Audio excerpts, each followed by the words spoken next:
Nazývají ho bláznem v oblasti popínavých rostlin. Pokud se odvážíte vysadit ho před svůj dům, určitě budete nejvíce obdivovaní v celém vesnici. Je to květina, která je krásnější než růže a voní lépe než parfém. Růže měsíční, když rozkvete, vytvoří krásnou květinovou zeď. Má silnou životní sílu, nebojí se sněhové pokrývky ani slunečního žáru. Čím více slunce, tím více květů. Můžete ji pěstovat na balkoně, v květináčích nebo na malém dvorku. Teď je právě sezóna nasázení. Chytří lidé už začali pěstovat tuto měsíční růži. Může vyrůst i v mezerách mezi cihly a kvést na rohu zdi. Kvetení trvá od jara do podzimu a je k dispozici ve více barvách semen. Nebojí se zimy ani horka v létě.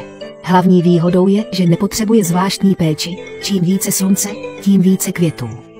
Pokud máš balkon, květináče nebo malou zahrádku, pojďme ji společně zasadit. Stačí mu dát žebřík, aby se popnula celá zeď. Pokud ji zasadíš do zahrady, během několika měsíců získáš květinovou zeď.